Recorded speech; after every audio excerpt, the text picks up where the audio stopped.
Let us pray. Loving God, we are grateful to you to be here, to thank you and praise you. Lord, you are with us all through these days. We thank you for that. And we are here to hear from you. Lord, we thank you that you chose us to be your instruments. Lord, help us to hear from you and help us to take the mission that you entrust on us. We submit this worship time and the remaining time in your mighty hands. In Jesus' name we pray. Amen. O worship the King, all glory is above. O gratefully sing his power and his love. Let us all stand for the opening hymn from Church Hymnal, hymn number 10. Church Hymnal, hymn number 10.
Song of Adoration from Songs of Praise 43.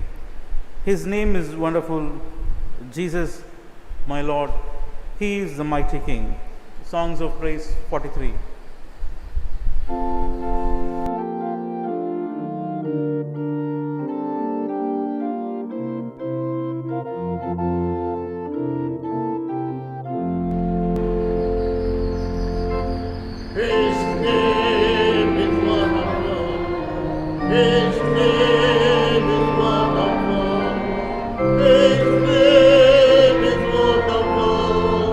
Jesus, my Lord.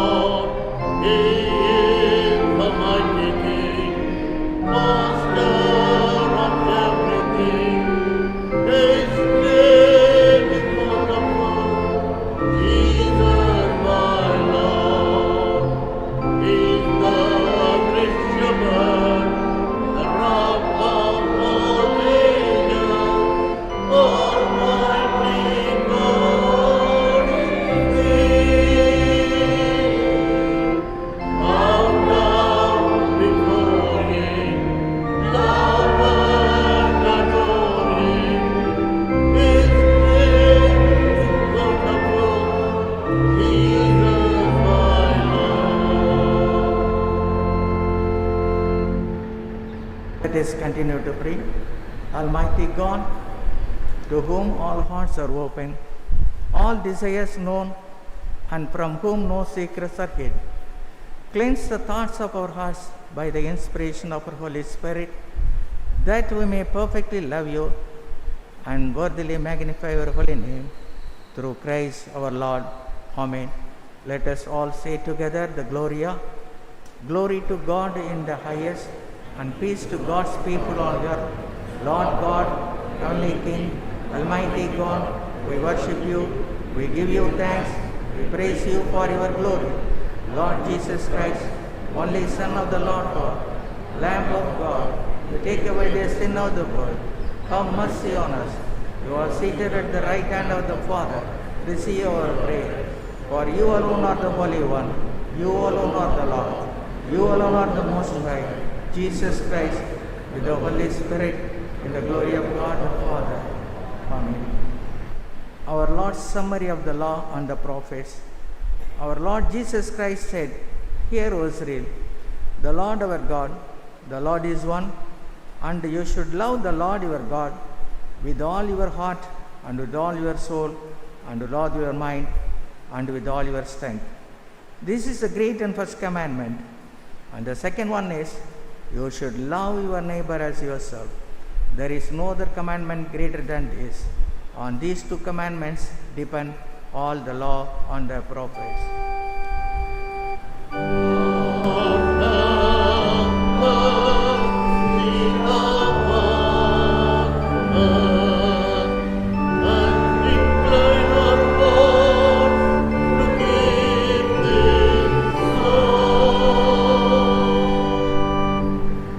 Brothers and sisters, we have come together to hear God's most holy word and to receive the body and blood of the Lord. Let us therefore kneel and examine ourselves in silence, seeking God's grace that we may draw near to Him with repentance and faith.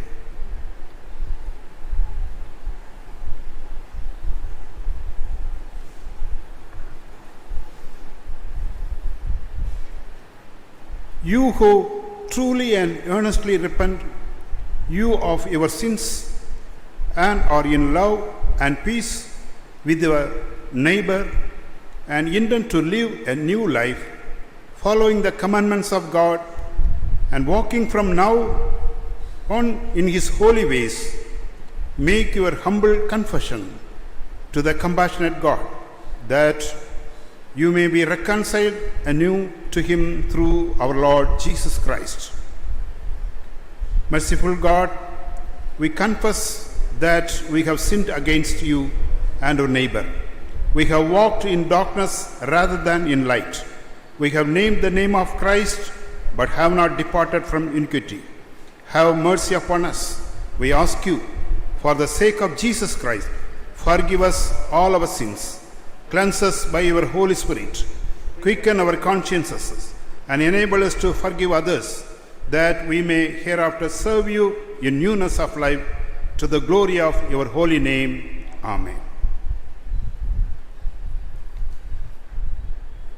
Hear the gracious word of God to all who truly turn to Him through Jesus Christ. Those who wait for the Lord shall renew their strength. They shall mount up with wings like eagles. They shall run and not be weary. They shall walk and not faint. Come to me, all you that are weary and are carrying heavy burdens, and I will give you rest. For God so loved the world that He gave His only Son, so that everyone who believes in Him may not perish, but may have eternal life. If anyone does sin, we have an advocate with the Father, Jesus Christ, the righteous, and He is the atoning sacrifice for our sins, and not for ours only, but also for the sins of the whole world.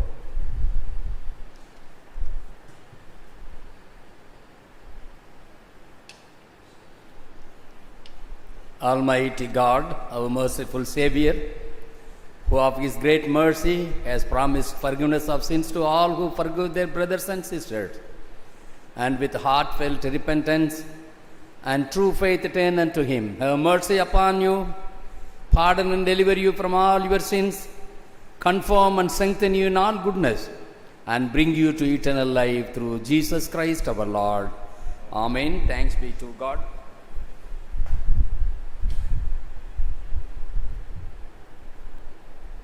Collect for this day.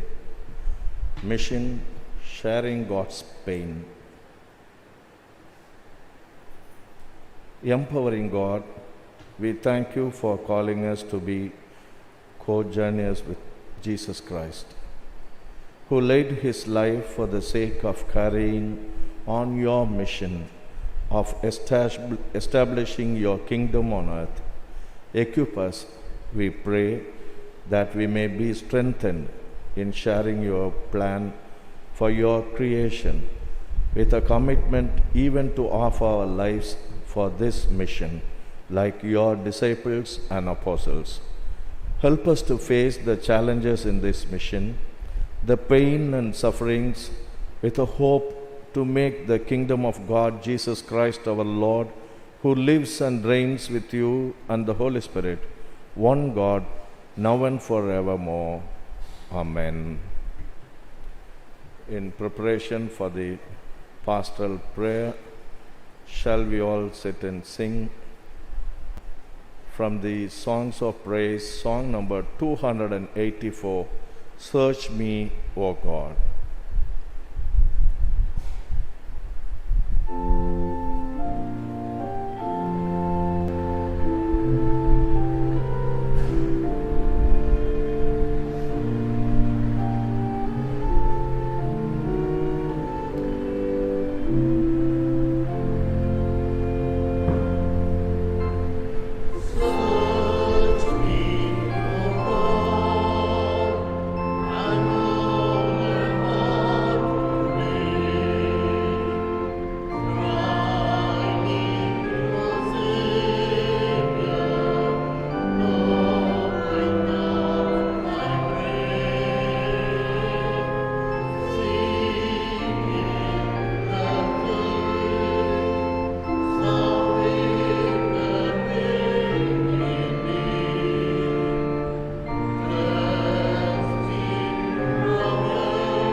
prayer for the month of August. O God, I find myself at the beginning of a new month. I do not know what it will bring. Please help me to be ready for whatever it may be. If I am to stand up, help me, Lord, to stand bravely. If I am to sit still, help me to sit quietly. If I am to lie low, Father, help me to do it patiently. If I am to do nothing, let me do it gallantly. Father, free us from all forms of self-will, self-centeredness, dishonesty, deception. Oh God, the Holy Spirit, inspire me in doubt and indecision so that I can walk along with you holding your hands. When my days go well, may I rejoice in you. When my days go a little difficult, surprise me with the new possibilities and miracles. May my living this month of August reveal your goodness. In Jesus Christ's name we pray. Amen. God rejoices over you as a bridegroom rejoices over the bride. Steadfast love of the Lord never ceases, and it will never come to an end. They are new every morning. Great is thy faithfulness. Father, we thank you for bringing us again back to this holy sanctuary to worship you. We thank you because you have kept us alive with hearts full of gratitude and thanksgiving. We come to you this morning asking your guidance as we begin a new month. Heavenly Father, we thank you because you have brought us safe to this day, keeping us from all possible dangers and evil. And we come to you this morning asking your blessings and continue to empower us, O God. Father, whatever it may be, it no matters how long I live, but how long I live, but I am deeply moved and touched by the great love of your Son Jesus Christ. As the Father saw the Son coming back to the house, still he was in a long distance. He saw, ran, and his heart was filled with love and compassion. And he embraced him and kissed him. That was the great love of God. Heavenly Father, we know your heart. Thank you for the great love that you have shown to us. We pray for this community of St. John's Church, the believers. We thank you and praise you for the way you have been guiding this congregation to live a witnessing life in the past. And we pray for the believers. Heavenly Father, we know suffering is for everyone on earth, including the believers. Yes, you yourself has declared, in this life you have troubles. Heavenly Father, we pray that you continue to empower us as we confront struggles and sufferings. We pray for all those who are sick among us. We pray for your healing touch. Stretch forth your healing hand upon them, O God, and touch them. Let them experience the divine healing. We pray for all those who are in need of various things, coming to you, asking to fulfill their desires of their heart, to fulfill their needs. And we know the Heavenly Father is more concerned about us. And we pray that provide all our needs and continue to fill us with all goodness, O God. We pray for all those who are emotionally disturbed for various reasons. Heavenly Father, we seek thy peace to be bestowed upon them. The tranquility of mind that you have promised in the presence of the Holy Spirit, O God. We pray for your peace and continue to guide them, O God. We pray for the children studying in the schools and colleges. And we pray that this is a very, very difficult time for the children, as the schools are still closed and the parents are worried about the future of the children, about the education. We pray that everything He is controlled by you. We pray, O God, you do something good for our children in the future. We pray for the Church of South India, the moderator, the bishops of 24 dioceses of Church of South India, and the clergy, and all the missionaries, women workers, and all those who are responsible for running so many institutions with various cares and concerns. We pray that the Church of South India may be a very great witnessing church in the days to come. We pray for our nation, for the leaders of the country, particularly, O Lord, for the last 1 week, more than a week, the parliament is stalled for various reasons. That is not a good witness for our young generation.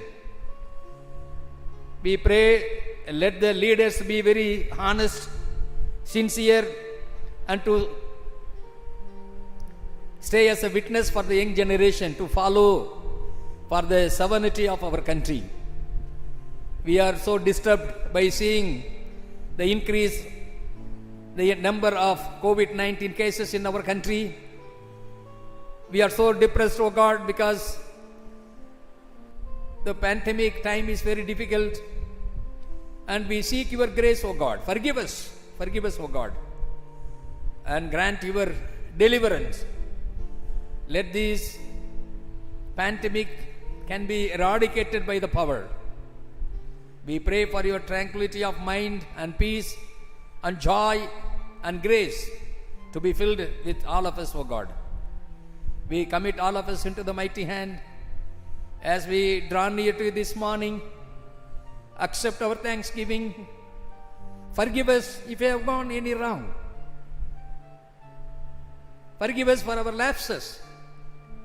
And we know, Lord, we have not loved you as much as you have loved us. We'll feel very sorry, and we come back to you this morning, realizing your love and the purpose that you have kept for each and every one of us, O God. We thank you because you are always a prayer answering God.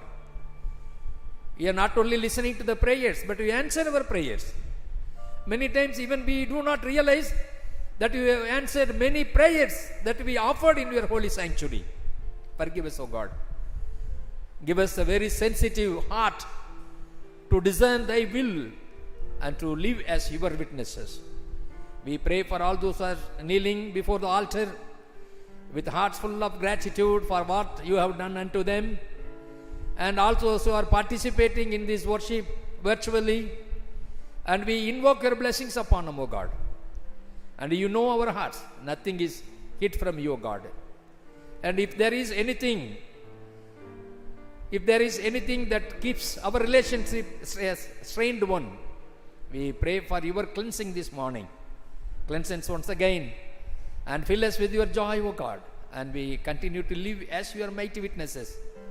And we pray for your blessings upon this awesome August ahead of us, and continue to empower us and use us for your glory. We pray for the pastors of this congregation, and we commit them into the mighty hand.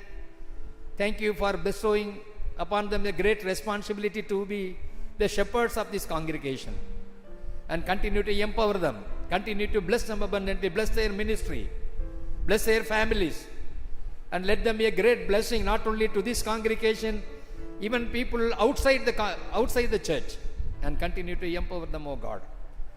And we humbly submit all of us sitting here inside the church, and we come to you, draw near to you, asking your blessings, and continue to empower us, O God. We give all honor and glory to your holy name. We pray and ask all these things in the name of our Lord and Savior, Jesus Christ. Amen.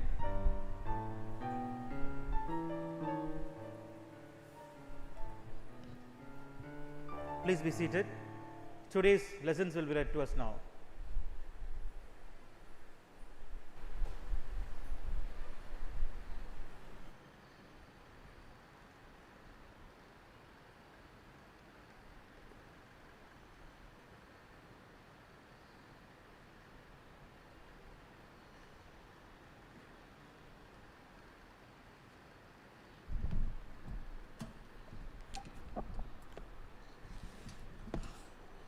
Today's first reading is from the book of Isaiah, chapter 6, verses 1 to 8.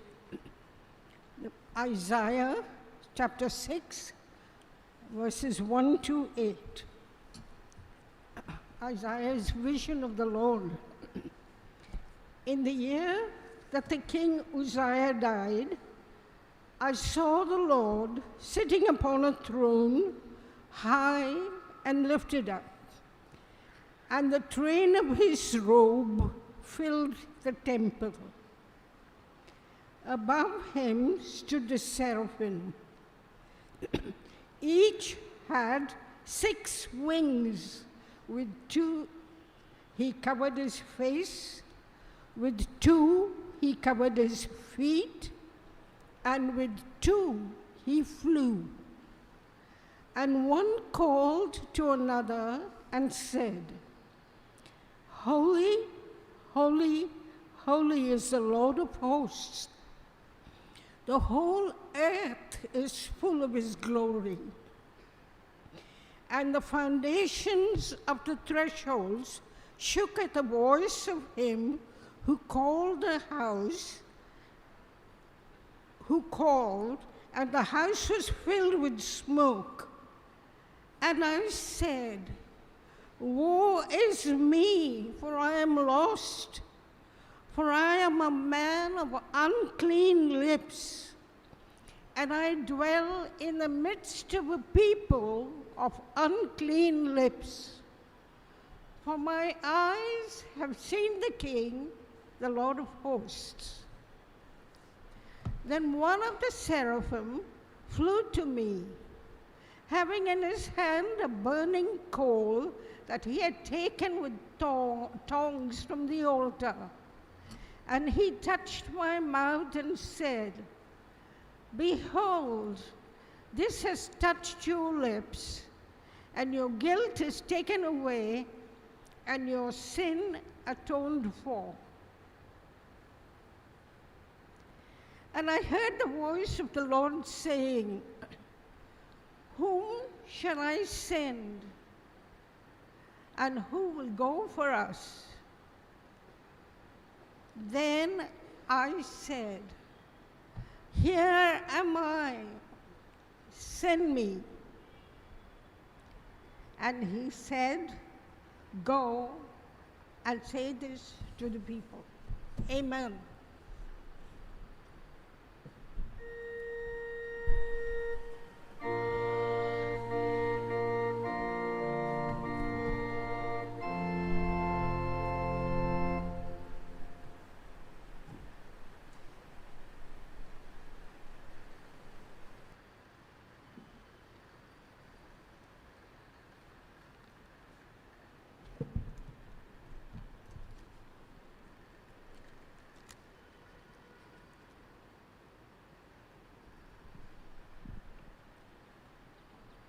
The second reading is taken from the book of Acts of the Apostles, chapter 9, verses beginning from 10 to 18. Acts chapter 9, 10 to 18. Now there was a certain disciple at Damascus named Ananias, and to him the Lord said in a vision, Ananias, and he said, Here I am, Lord. So the Lord said to him, Arise and go to the street called Straight, and inquire at the house of Judas for one called Saul of Tarsus, for behold, he is praying. And in a vision he has seen a man named Ananias coming in and putting his hand on him so that he might receive his sight. Then Ananias answered, Lord, I have heard from many about this man, how much harm he has done to your saints in Jerusalem. And here he has authority from the chief priests to bind all who call on your name. But the Lord said to him, Go, for he is a chosen vessel of mine to bear my name before Gentiles, kings, and the children of Israel. For I will show him how many things he must suffer for my name's sake. And Ananias went his way and entered the house, and laying his hands on him, he said, Brother Saul, the Lord Jesus, who appeared to you on the road as you came, has sent me that you may receive your sight and be filled with the Holy Spirit. Immediately there fell from his eyes something like scales, and he received his sight at once. And he arose and he was baptized. Here endeth the reading. Thanks be to you, O God.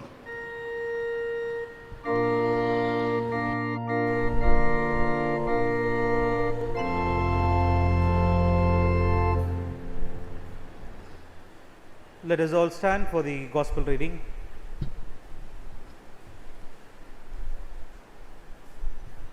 The Gospel reading is taken from Gospel according to St. Luke, chapter 10, verses 1 to 11. St. Luke, chapter 10, verses 1 to 11. Jesus sends out the 72. After this, the Lord appointed 72 others and sent them on ahead of him, 2 by 2, into every town and place where he himself was about to go. And he said to them, The harvest is plentiful, but the laborers are few. Therefore, pray earnestly to the Lord of the harvest to send out laborers into this harvest. Go your way. Behold, I am sending you out as lambs in the midst of wolves. Carry no money bag, no knapsack, no sandals, and greet no one on the road. Whatever house you enter, first say, Peace be to this house. And if a son of peace is there, your peace will rest upon him. But if not, it will return to you. And remain in the same house, eating and drinking what they provide, for the laborer deserves his wages. Do not go from house to house.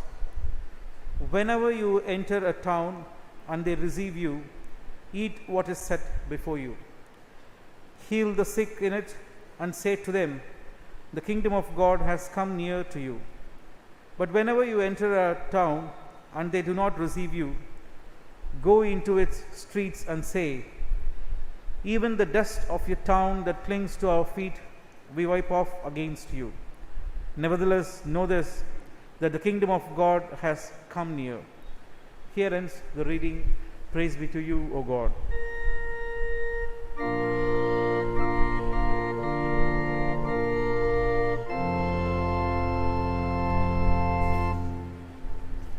I greet you all in the precious name of our Lord and Savior Jesus Christ. Today we are privileged to have our bishop and bishop among us and his family members too. On behalf of St. John's family, I welcome them all. Shall we all sing from the church hymnal 182? After this, we'll hear the message from our bishop.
pray.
Let the words of my mouth and the meditation of our hearts be acceptable in thy sight, O rock, my Redeemer.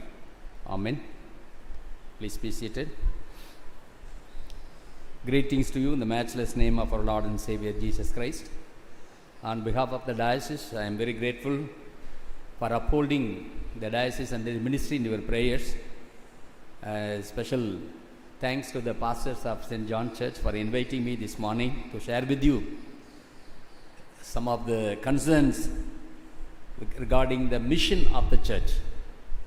And I request you all continue to uphold the diocese by your prayers.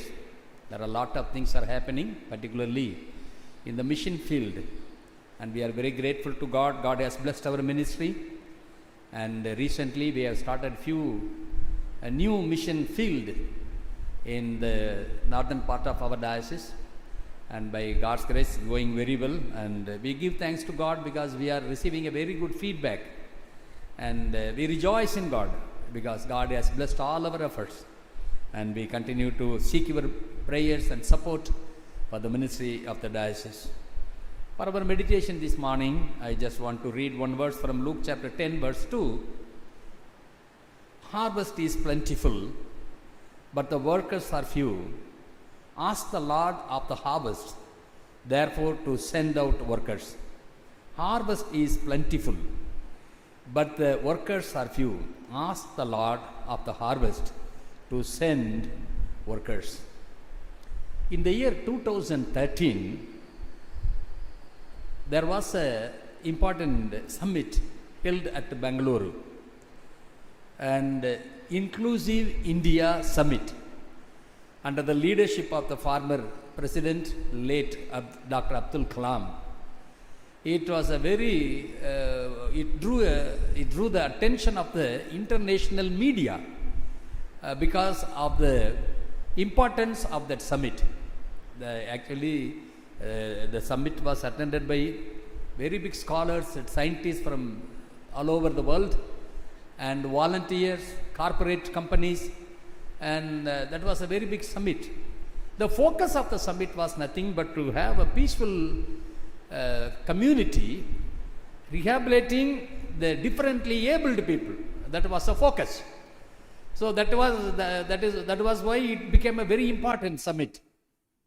And in that inaugural address, the then President of India, Dr. Abdul Kalam, very surprisingly, he started the keynote address, by reciting one Bible verse.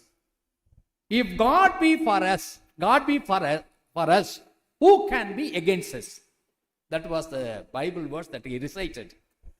And afterwards he started explaining, and that he made a mention of few differently abled people who were invited to the Rashtrapati Bhavan. And they were so enthusiastically came and sat with the president, and he was sharing some of the concern. And that time he realized the differently abled people are in pain. They are not even included as a community of this country, in the society. So that was his concern and it touched his heart. And in that summit, his concluding remark was, removing the pain of God is mission. Removing the pain of God is mission. That is the concluding remark he made in the summit. After the summit, there was a casual interaction between press people and the president and other dignitaries. And that time, Dr. Abdul Kalam, again he said, see, people are in pain, not only the differently abled people. There are so many sections of our people marginalized, depressed, discriminated. So we want to have a peaceful community.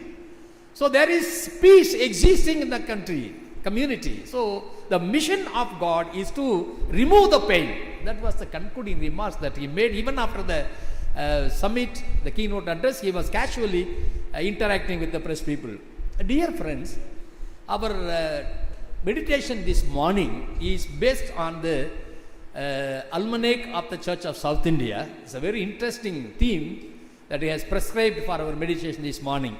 Mission is sharing the pain of God. Mission is sharing the pain of God. See, God is pained very much because so many things are happening in the society which is against the plan of God. Particularly, our Indian society is fragmented and it has been divided into various sections on caste, creed, and race and class and so many things.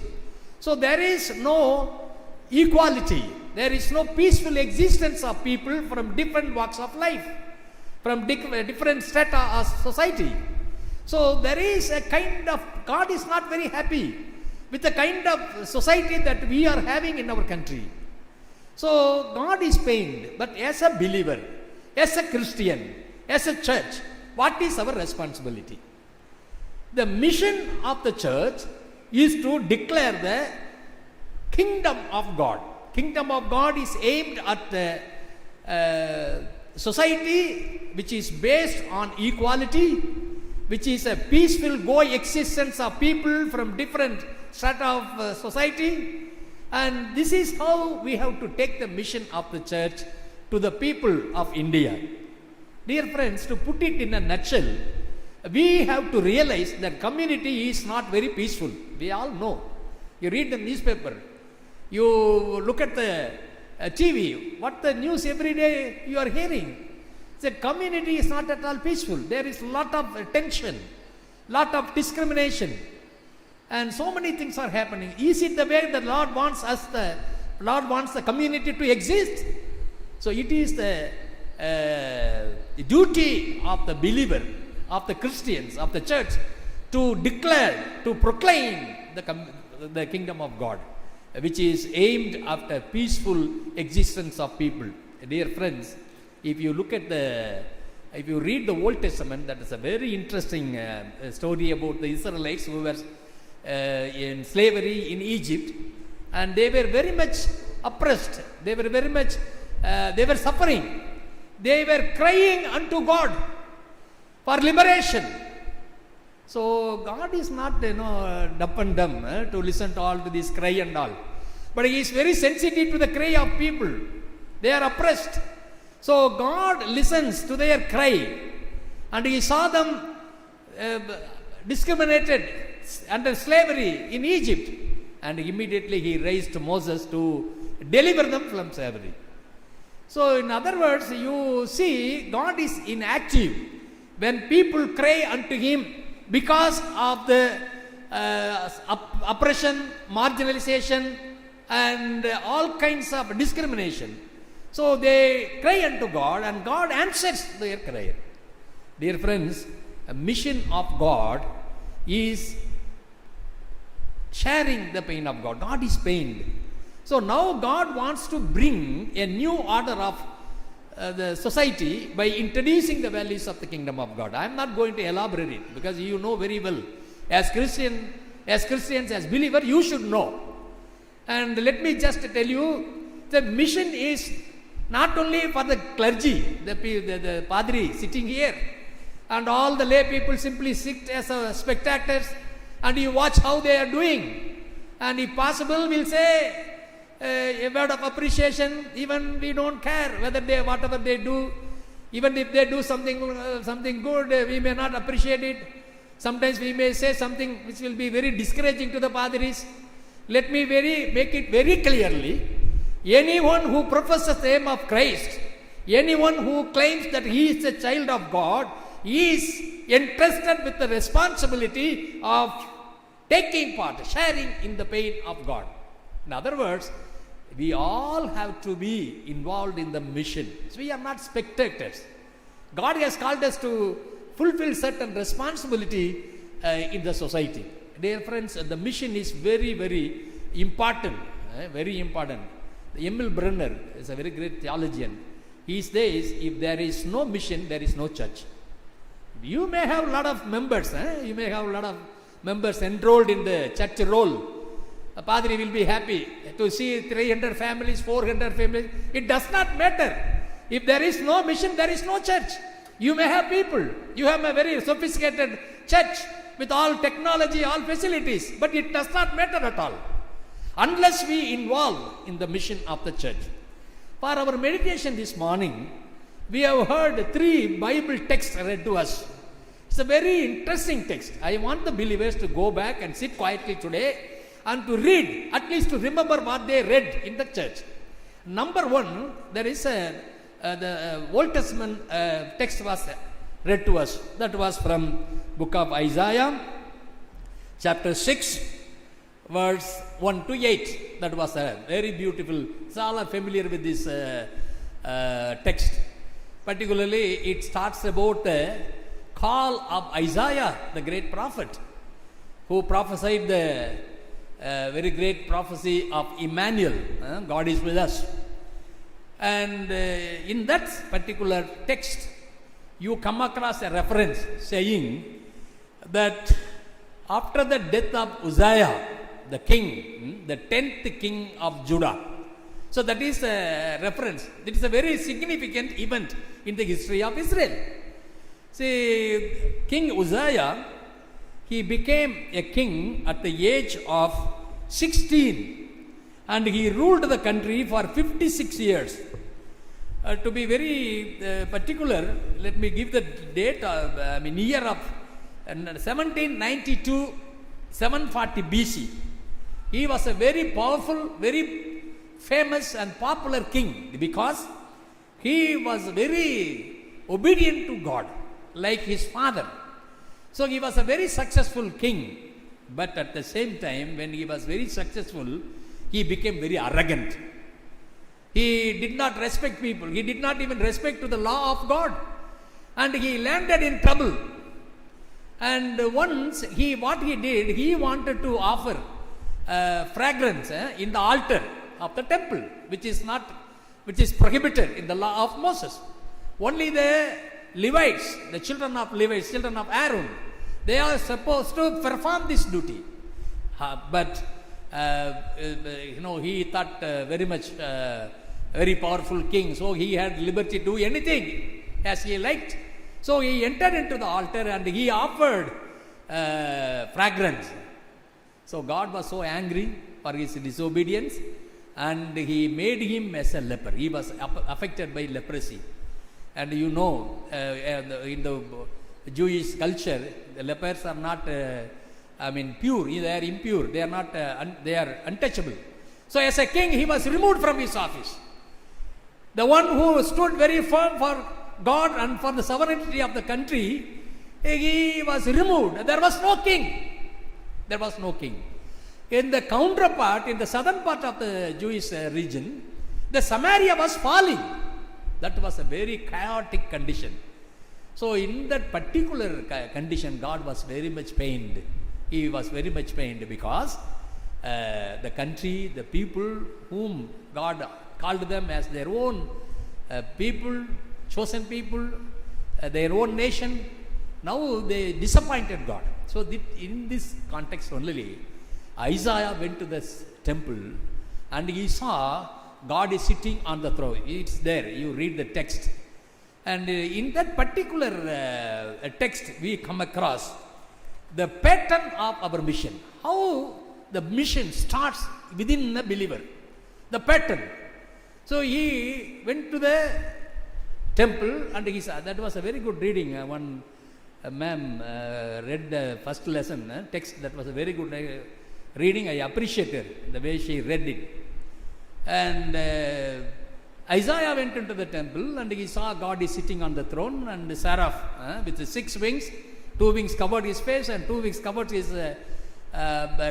With the 2 wings, it was flying. That is a kind of picture that you see.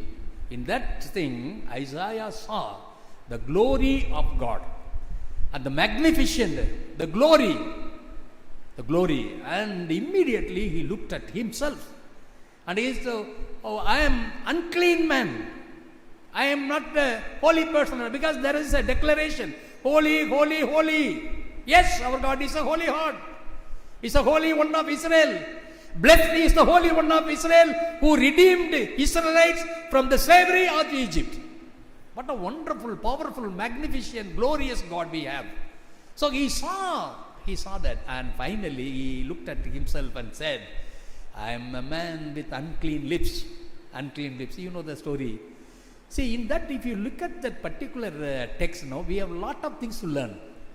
See, actually, if you read, particularly when you go for theological training and all, there are a lot of things they teach in the seminary.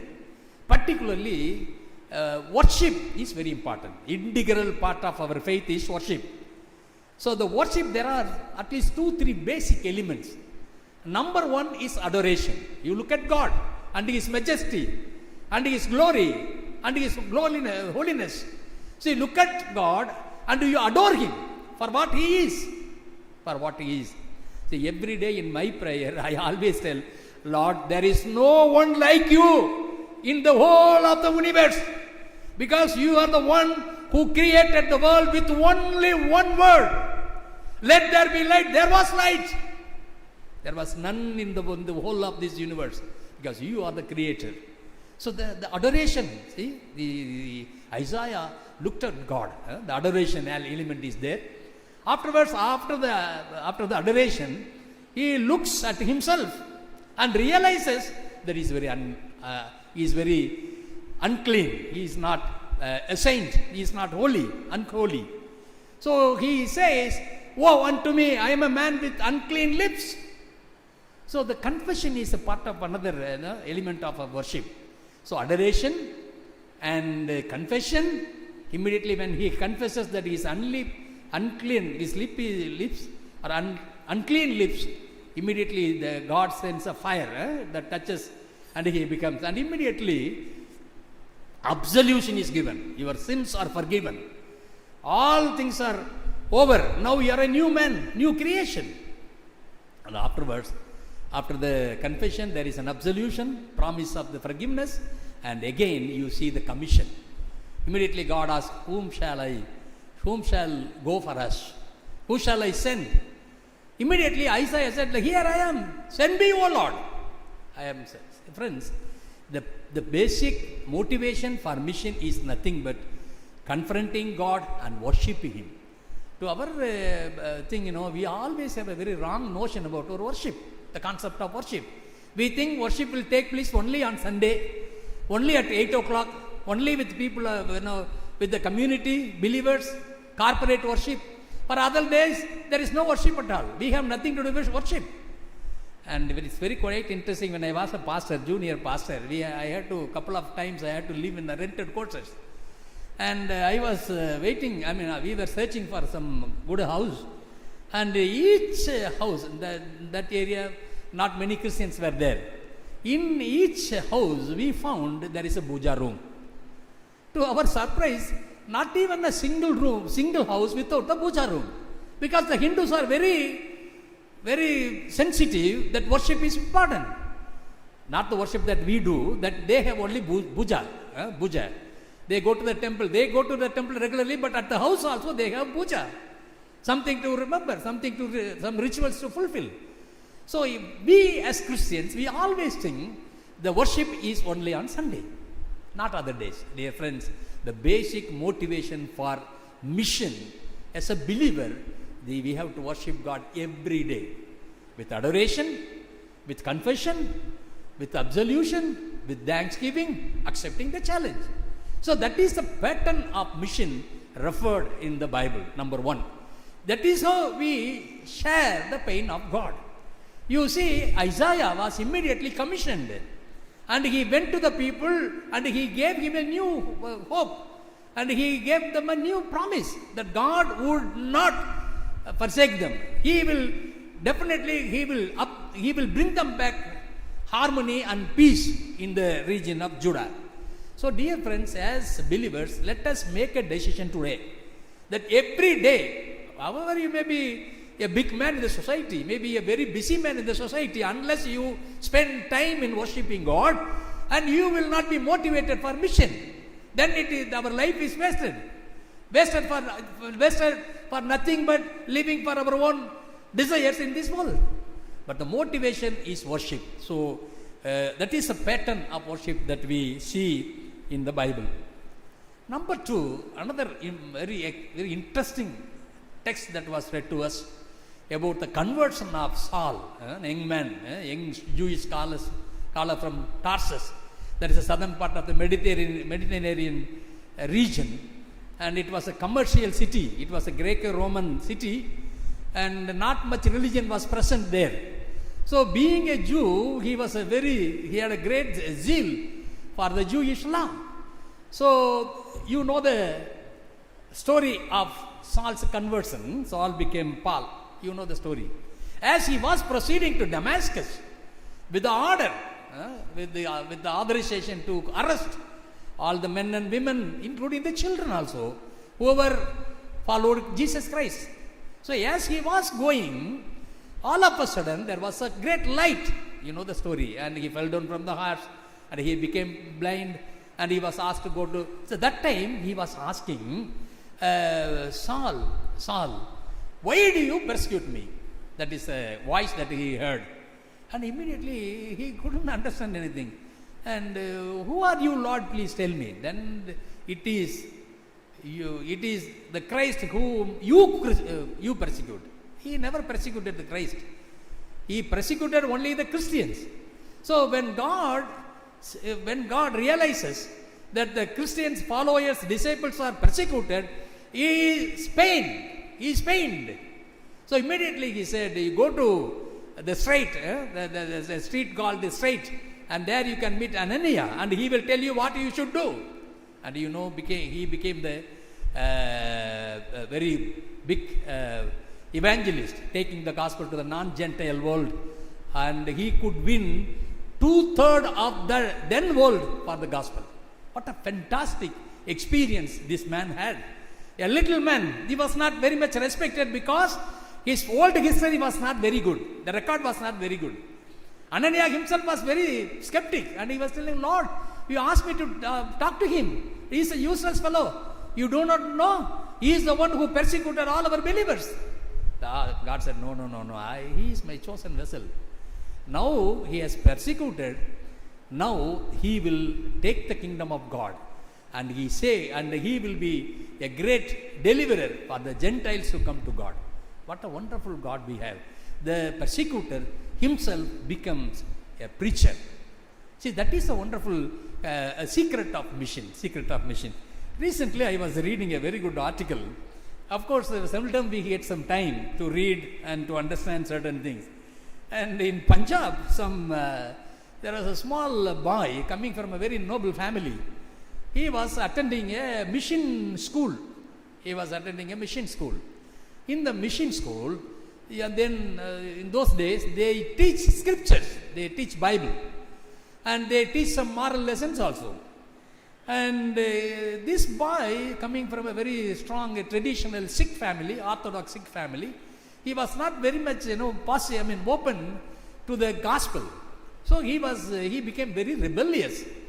And at one point in time, he came back and he told his Nana, listen to me, I am not going to that school. Because they teach some things from their book, black book. They are talking something about love, talking something about justice. So I am not going there. And the family, they persuaded him. You know, it's nothing to, if you don't like it, leave it, but go to the school. But he didn't like it. And he became very rebellious. And later, he openly rebelled against the gospel. And he threw mud and stones at the preachers. And he became a very notorious gang leader, ringleader. He became a ringleader. To the extent that he openly burnt the word of God. Became a very big gang, very big gang leader. He openly burnt the Bible. At one time, in the night, he became very restless. And he asked, he was talking to himself, Lord, if you are really a God, if you are really a living God, I want to see you today. That was a challenge.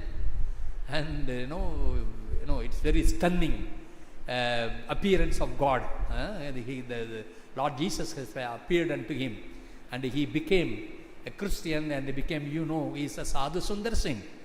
And he took the gospel. Everybody was astonished to this man, astonished about this man who was against the gospel, who was insulting, who was throwing stones and mud at the preachers, openly burning the Bible. Now he takes the Bible. What happened? How it happened? Everything because of the power of the Holy Spirit. This man realized that Jesus is a living God. Dear friends, now almost every day we read in the newspaper, there are so many people working against the kingdom of God, working against the preachers. I am always keep that in my mind. They are going to be the first converts, because that is the power of the gospel. So the one who persecuted the church, he became a preacher. And Sadhu Sundar Singh walked in the Tibet area, and he preached the gospel. And there are so many stories. I still, as we all know, I am also in charge of the Tirunelveli diocese. I go there. Whenever I go, I used to get some stories. People tell me some stories. When Sadhu Sundar Singh came to Palayam Kotte, and people saw him, and there was a great light. His face was so radiant. He looked like an angel. That was a description of the people who have witnessed him in that area. Such a wonderful man of God. But he was rebellious against the kingdom of God, burnt the Bible, and persecuted the preachers, and later he became the preacher, and he went to Tibet afterwards. We do not know. He never returned. But we are 100% sure that he is in the eternity.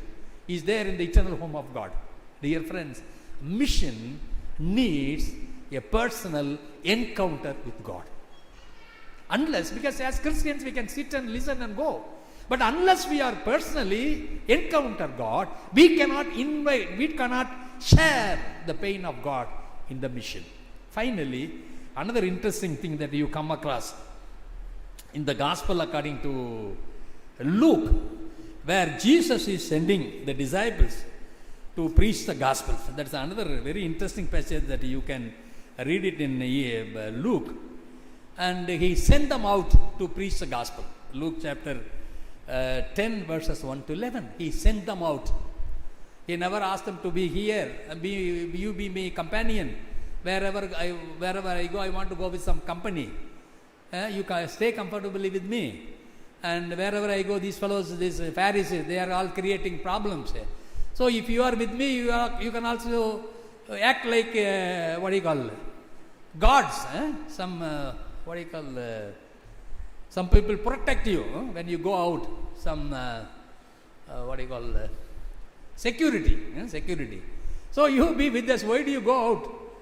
And you enjoy whatever miracle I am performing, whatever the people enjoying around me, you also enjoy. He never said like that. He sent them out.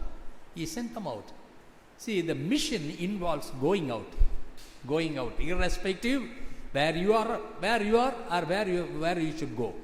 See, God has sent them out and told to proclaim, to heal, and to preach the kingdom of God. Dear friends, the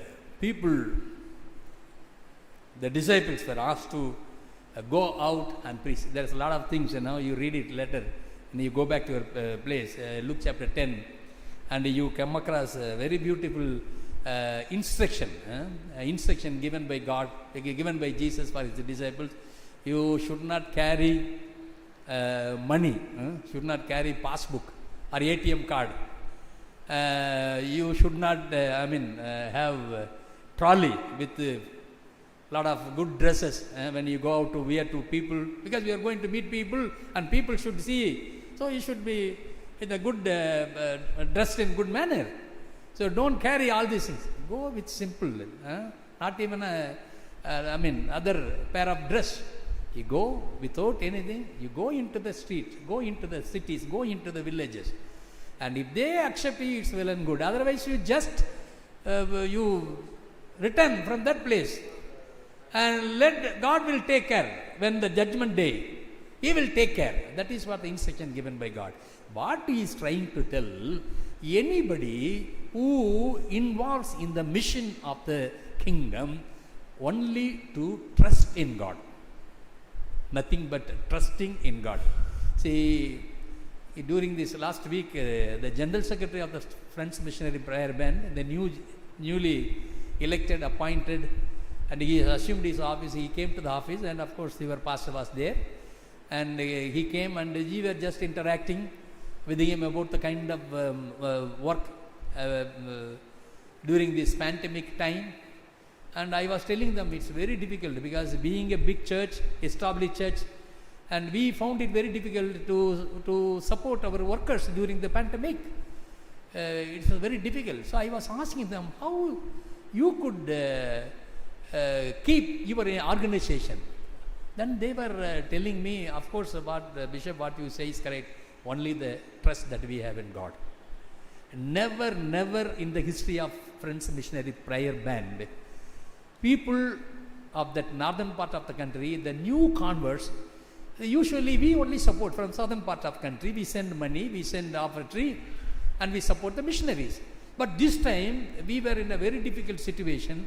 Even the people with good social status, they also find it difficult to share. That was a financial crisis that they all had. So, this is the first time in the northern part of the country where the FMBB is very active, where there were so many converts, a new congregation. This time, the local people came, they raised to the occasion, and they support their own missionary. It was great, I was so happy to listen to this, witness. You only think, just trust God. You don't trust your bank balance. You don't trust your the group of people that behind you are supporting you, are praising you. And look at the mission, and you have been called. Go with trust. Dear friends, Church of South India is a very big ecumenical church, as you all know, uniting and united church. It stands for the mission work of the diocese. The church is called to mission, called to preach the gospel. So let me read one quoting from Emil Brenner, a great theologian whom I referred at the beginning of my sermon. And he has given a very beautiful observation. Let me read that and I will close. He says, 1 minute.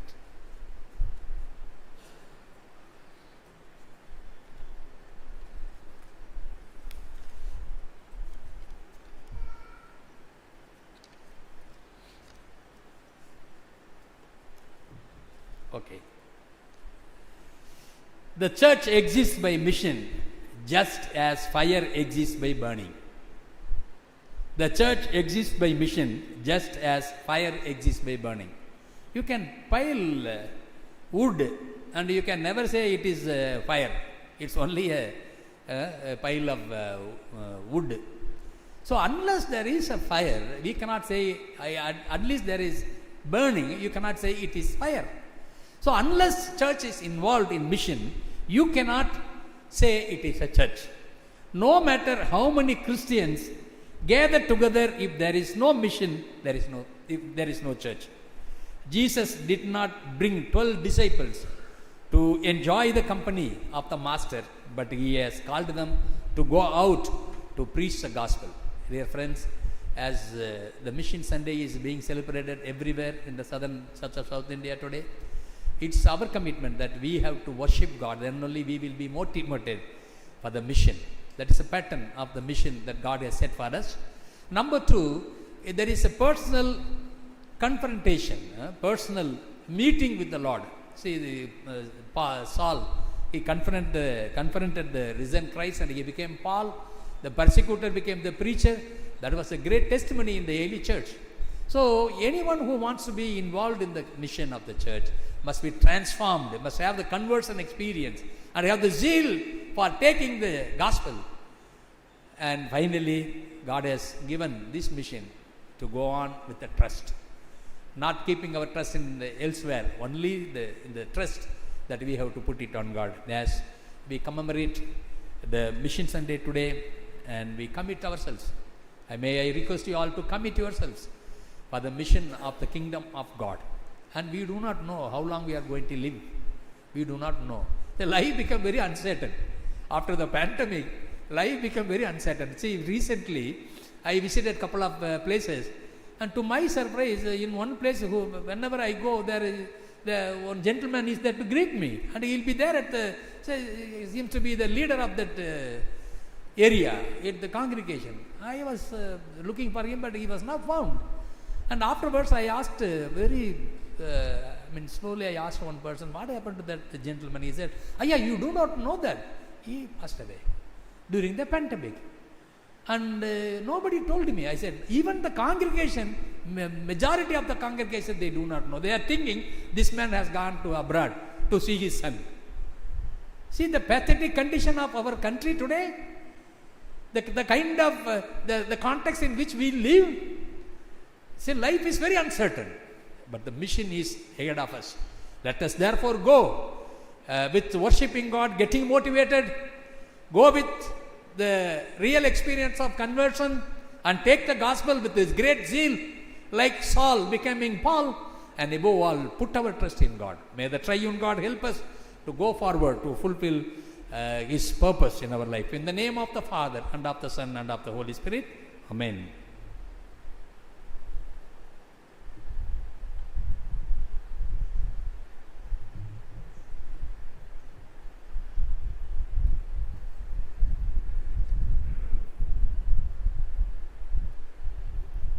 Let us all stand and affirm our faith by saying the Nicene Creed together. Let us say together, we believe in one God, the Father, the Almighty, maker of heaven and earth, of all that is seen and unseen. We believe in one Lord, Jesus Christ, the only Son of God, eternally begotten of the Father, God from God, light from light, true God from true God, begotten, not made, of one being with the Father. Through Him all things were made. For us and for our salvation, He came down from heaven. By the power of the Holy Spirit, He became incarnate from the Virgin Mary and became truly human. For our sake, He was crucified under Pontius Pilate. He suffered death and was buried. On the third day, He rose again in accordance with the Scriptures. He ascended into heaven and is seated at the right hand of the Father. He will come again in glory to judge the living and the dead, and His kingdom will have no end. We believe in the Holy Spirit, the Lord, the giver of life, proceeds from the Father and the Son, who with the Father and the Son is worshipped and glorified, who has spoken through the prophets. We believe in one holy Catholic and Apostolic Church. We acknowledge one baptism for the forgiveness of sins. We look for the resurrection of the dead and the life of the world to come. Amen. Please be seated. Announcements.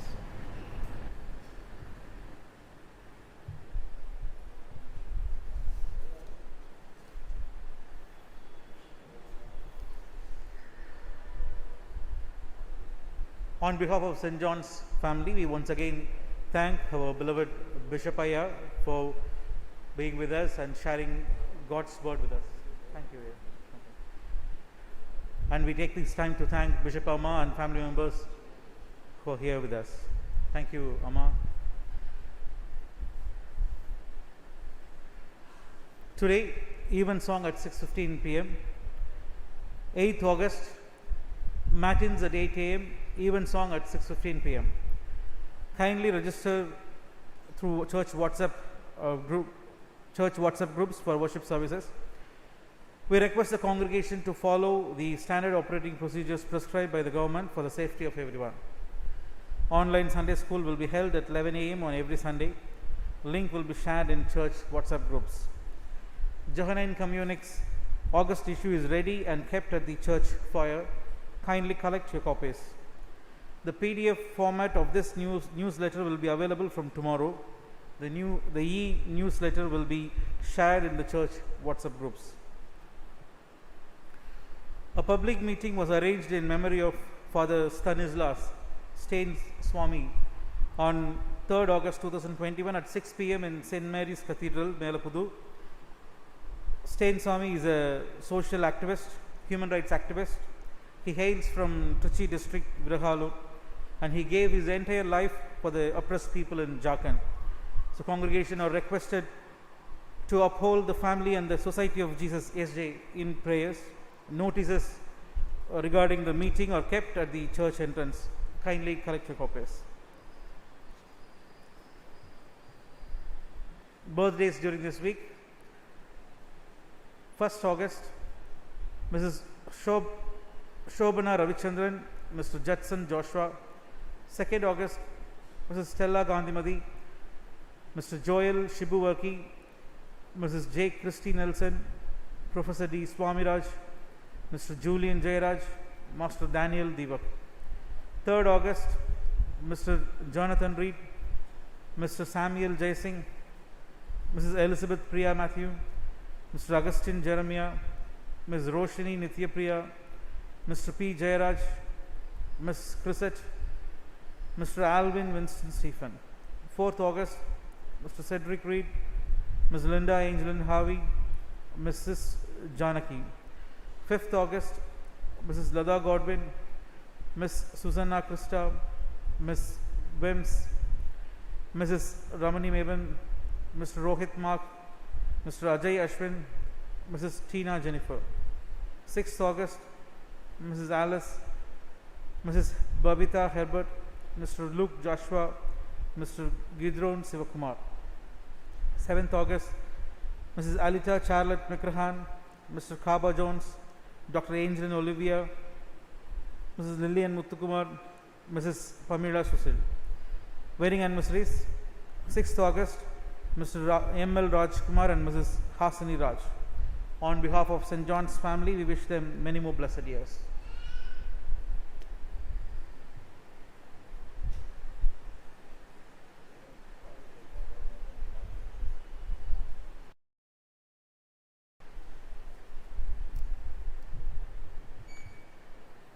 I greet you once again. Today I would like to recognize the presence of our lay secretary, Mr. Stanley Madhiselvan, with us.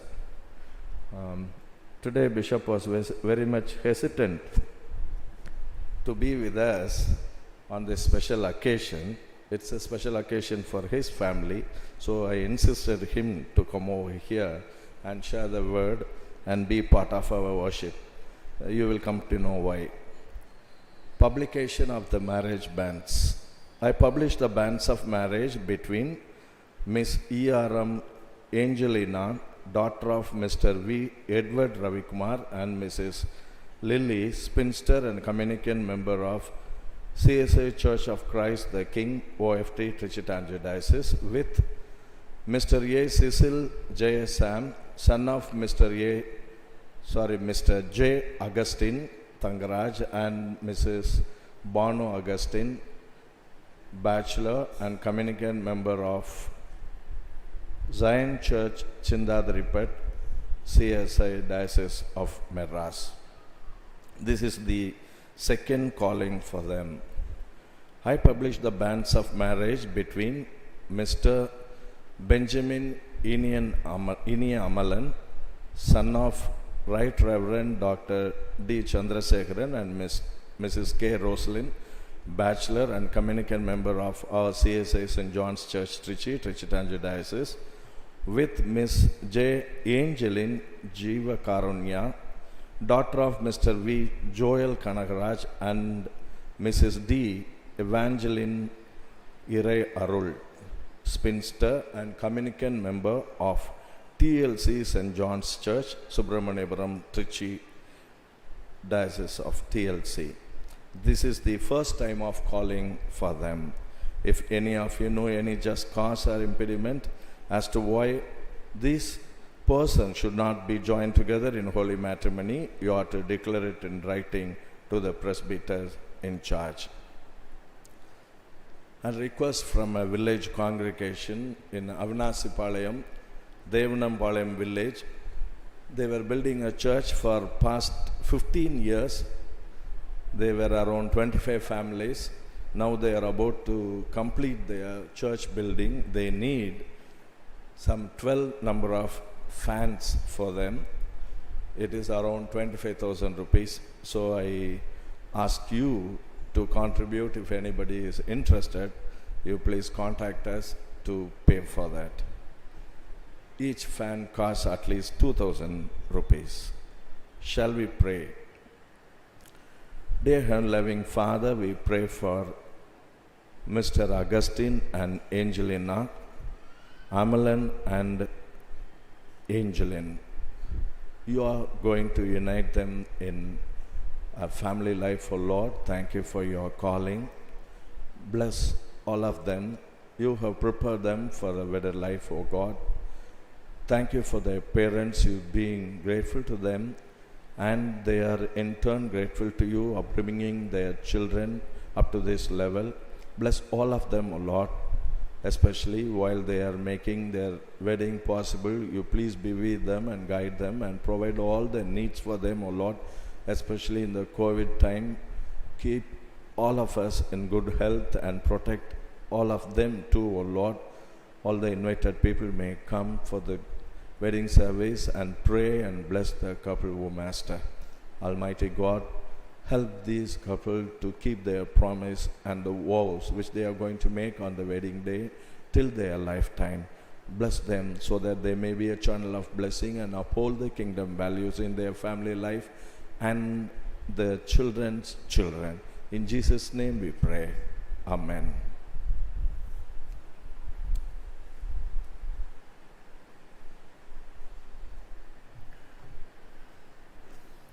Offertory hymn from Church Hymnal 161. There is a fountain filled with blood drawn from Emmanuel's veins. Church Hymnal, hymn number 161. There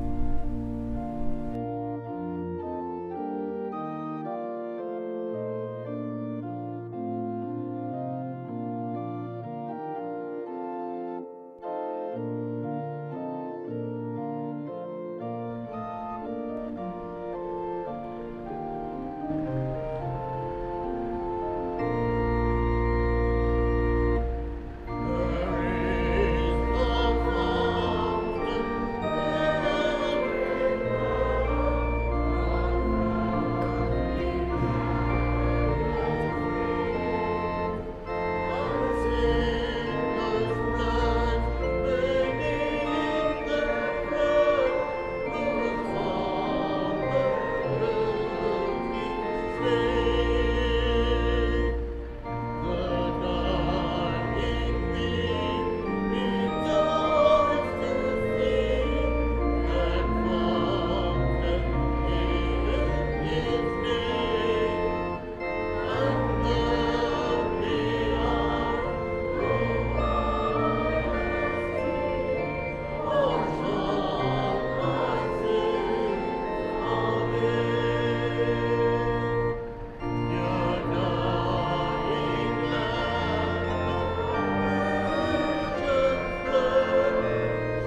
pray. I will not forget you. Behold, I have engraved you on the palms of my hands. Those who wait for me shall not be put to shame. Almighty God, thank you for this wonderful time you have given unto us in our life, O Lord. We pray for the poor congregation, those who are celebrating their birthdays.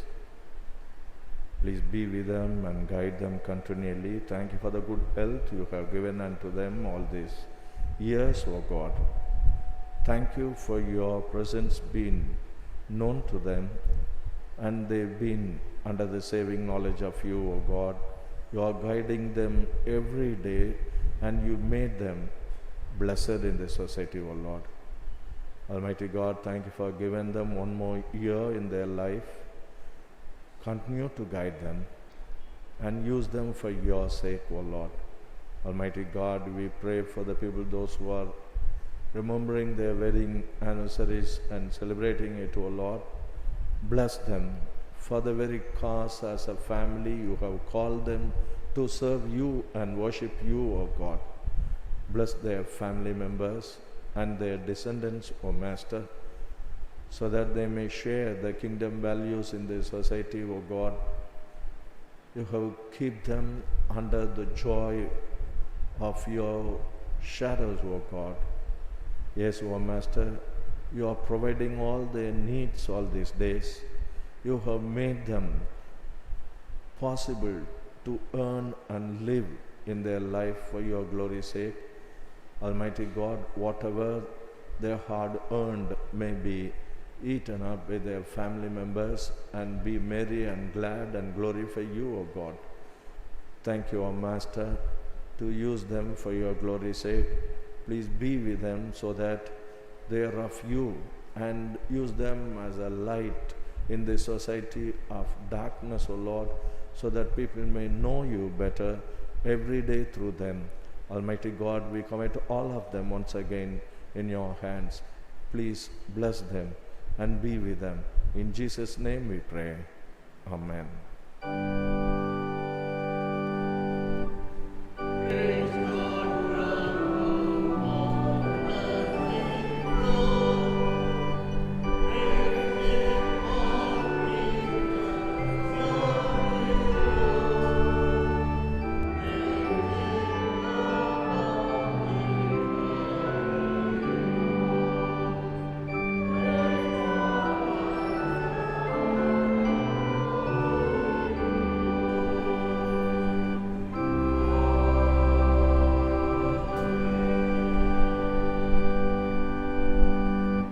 Continue to pray.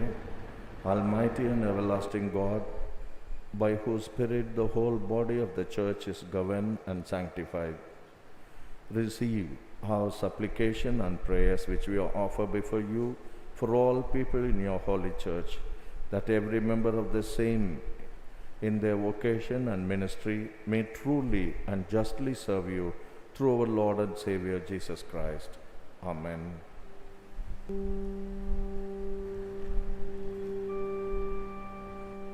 The grace of the Lord Jesus Christ, the love of God, and the fellowship of the Holy Spirit be with you all.